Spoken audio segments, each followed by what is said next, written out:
All right, baby. Yes. Baby, welcome back again. Thank you. So the baby is how old now? She is almost 5 months. She will be 5 months on, she just turned 5 months on the 13th. November, December, January, February, March. And where has she been for those 5 months? She's been in a foster home. It's about like 30 minutes outside of downtown LA, I think. Not too far. Yeah, she's been in a temporary foster placement. But I found out yesterday, my caseworker called me and told me that the judge signed the paper and they're gonna ship her back home to Tennessee to live with my aunt that has custody of my other daughter. So it's pretty exciting, I guess, to reunite them. Yeah. So she'll have a nice home. A nice home. Where has she been?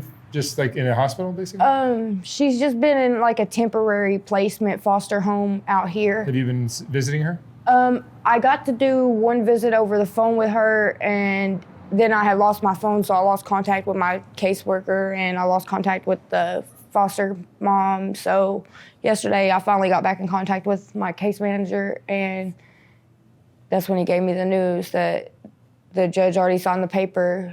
Now it's just a matter of finding out when, the exact date they're going to ship her back. So she's going to your aunt? Yes. Which is better than Skid Row? It's better than Skid Row. It's better than the other choice, which was adoption.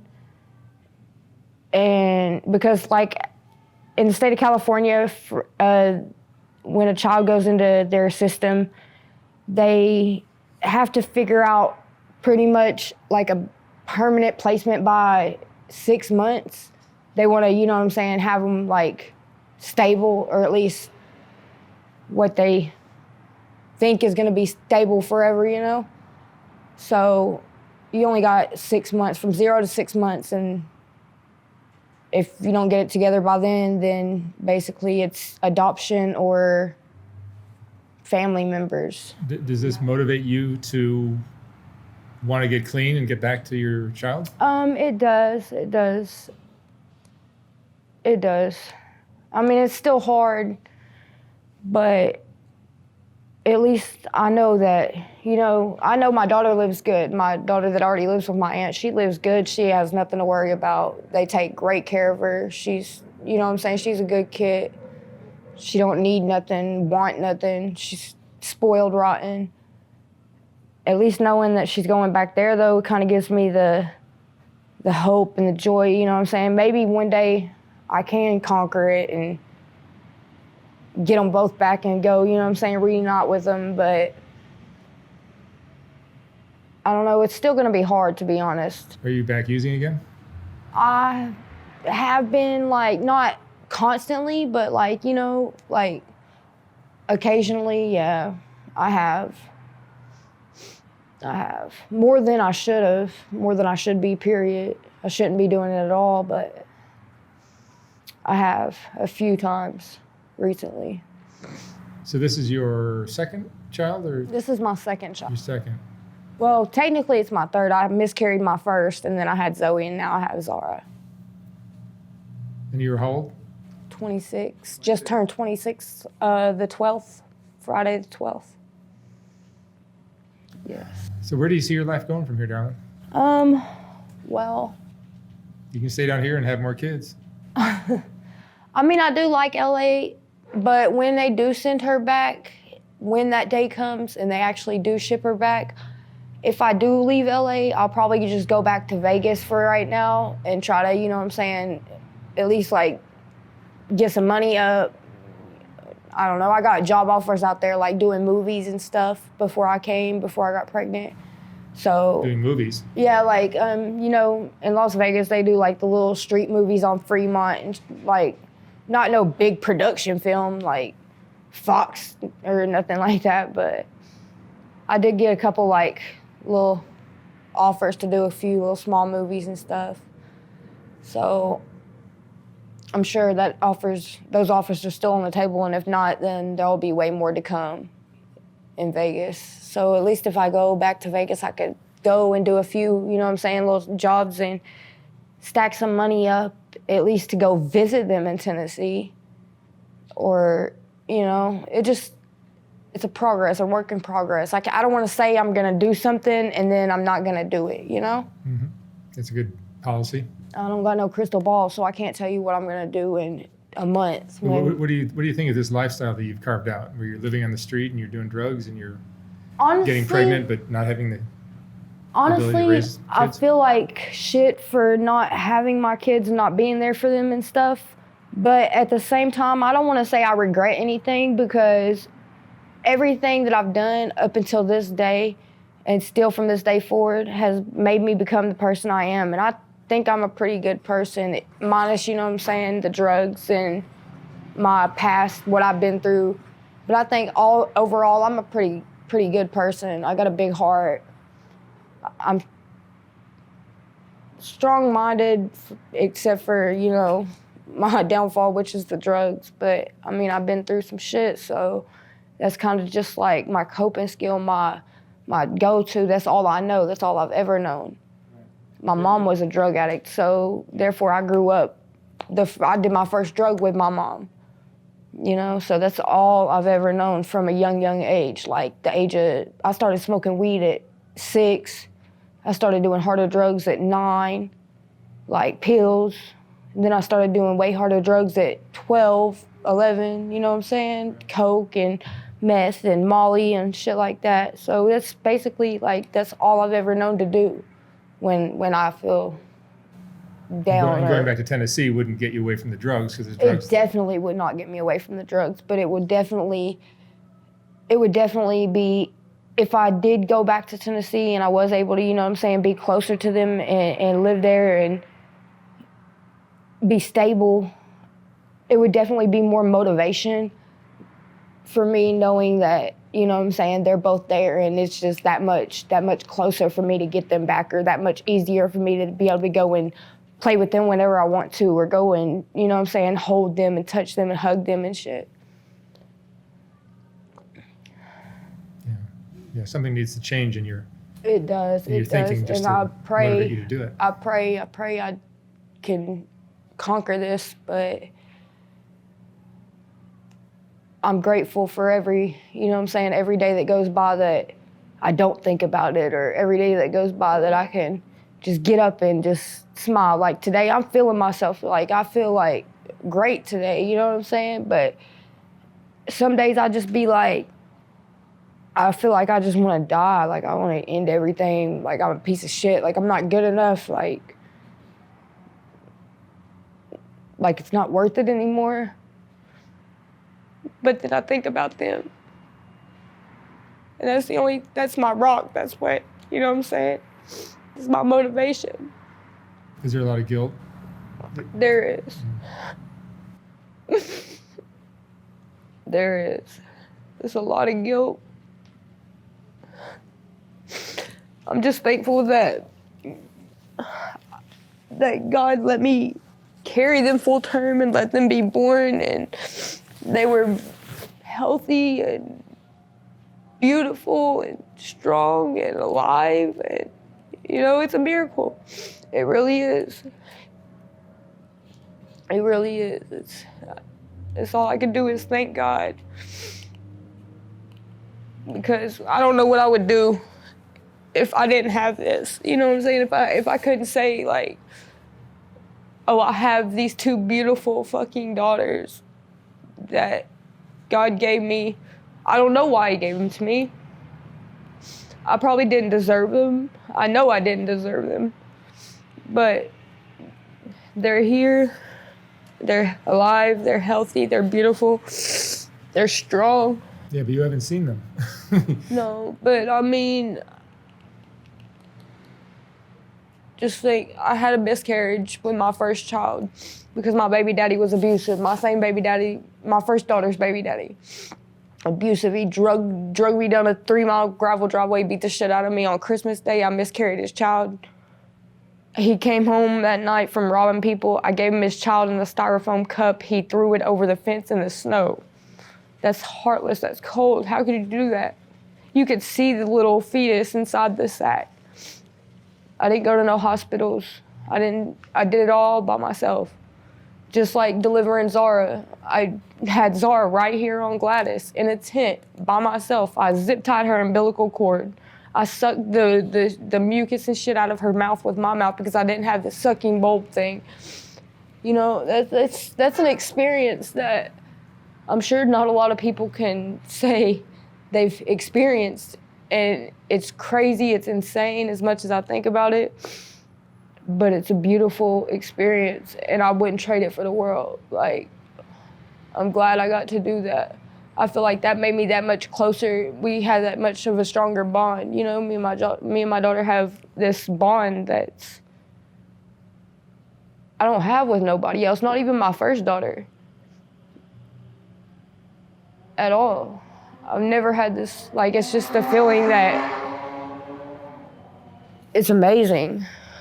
Even though I haven't seen her since they took her from me in the hospital when she was 4 days old. I haven't seen her except for on video chat one time. And I have 2 pictures that the DCFS worker sent me. But I feel like I can feel her. You know what I'm saying? Like when she's hurt or when she cries, I feel like I can feel it. Like I can feel her emotions. I can feel her pain. Everything I feel like my daughters go through, especially my youngest daughter, I feel like I go through it with them, even though I don't, you know? Like, I don't know when my daughters go to the hospital and get their shots. I don't know. They don't tell me shit like that. But I can almost guarantee you those days that they have went to the hospital and gotten shots or have been sick or have, you know what I'm saying, just felt like shit. I felt like shit with them. Those days that they're all happy and I can feel it. I can feel it. And with everything you've been through in your life, what would you say is the most important lesson you've learned? Just, to just stay strong and do the right thing. You know, you don't want to go down this road. You don't want to end up on Skid Row out here. It's not a pretty place. You don't want to be out here doing these drugs. Just seeing these people out here high like this, like, it's not pretty. A lady, I just seen on the news, a lady stole a forklift and ran from the police in a forklift, high off drugs. Then when the police chased her down and caught her, she opened fire on the police and shot the police in the face. The police lived, but of course they killed her, you know? But I've seen a bunch of shit, like these drugs out here, they fuck people up, and some of them don't come back. Some of them get high one time and be high for the rest of eternity, and it's fucked up. You might go think you're smoking a blunt of some good ass weed with somebody, and it'd be a pre-roll or some shit, you know, and they drug you, and it'd be some Sherm or some, what's that other drug called, Flocka, or, you know, shit like, I don't know. I got drugged off of some Sherm one time in Vegas, and I don't remember 4 entire days from that shit. I didn't even know what Sherm was. Never heard of it, never seen it. But I know I woke up black and blue outside of at a homeless man's camp behind a prison high barbed wire fence across the street from Palace Station Casino. I don't know how I got there. I thought I came there with people. Apparently I came there by myself, destroyed this man's camp, took his blanket and his pillow and went to sleep. I woke up black and blue. I found that I'd been raped, robbed, beaten, all type of shit in 4 days. And I thought I was just smoking a pre-roll with some dude at the casino. You know? It's scary. It really is. My homeboy, he just died out here a couple of weeks ago. His name was Moon. He was 38 years old. He just got out of prison. He shoots up. Well, he shot up. This girl, his friend, she shot him up with fentanyl and crystal mixed together, and it killed him. He was at my house that morning, laying on my bed asleep, fine, perfectly fine, just hours before he died. that shit's scary, you know? You never know, like, what's gonna happen. You never know what these people are giving you. And a lot of these people out here are sick in the head. They just do shit to people just, I don't know what it makes them feel. I guess some kind of satisfaction, but I don't see how, you know? That's some pretty wicked shit, if you ask me. I don't know. I don't know. I just really hope that I could conquer this and be strong enough to stay clean and get my babies back, and or at least be closer to them, and you know what I'm saying, show them what my mom didn't show me. Show them what a good life is instead of the life I had. Because that's the last thing I want to do, is let my kids live any type of the life I had at all. I had my good days when I was a kid, but it wasn't very many of them. You know, my mom was a drug addict and a prostitute, and I raised her kids, and I never got to be that. You know what I'm saying? I just don't want my kids to have to turn to, let me go get high because my mom's a piece of shit. Why isn't she here? You know, like, I just want to show them, like, even if I'm not there, I'm trying, you know?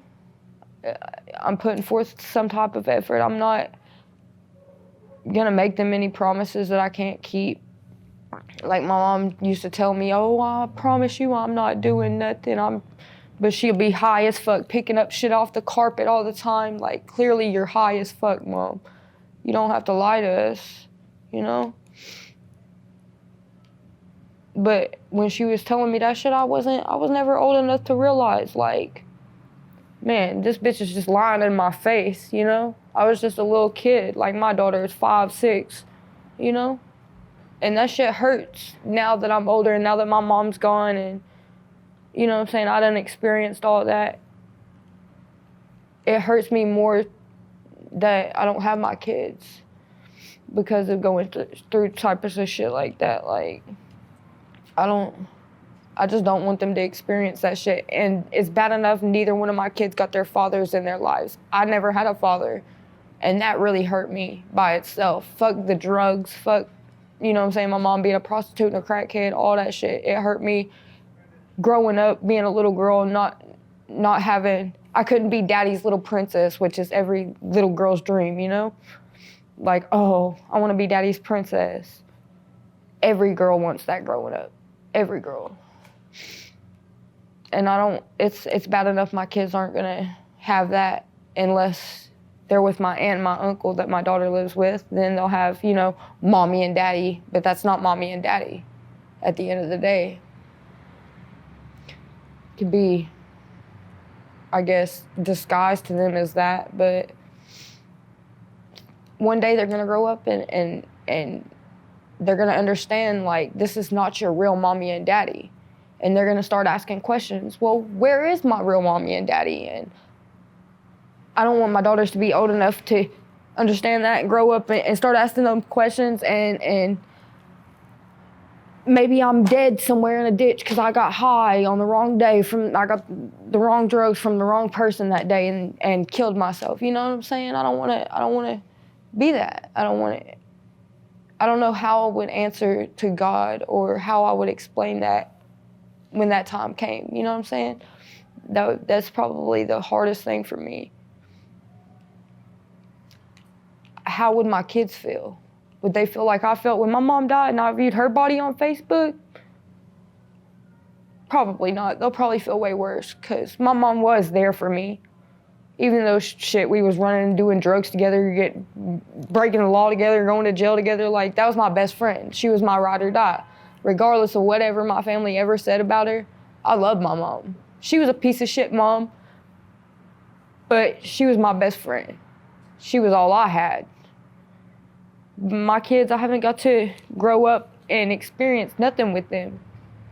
Unfortunately, my first daughter, I lost her at a couple of months old. This daughter, I lost her at 4 days old. It'd be way, way harder for me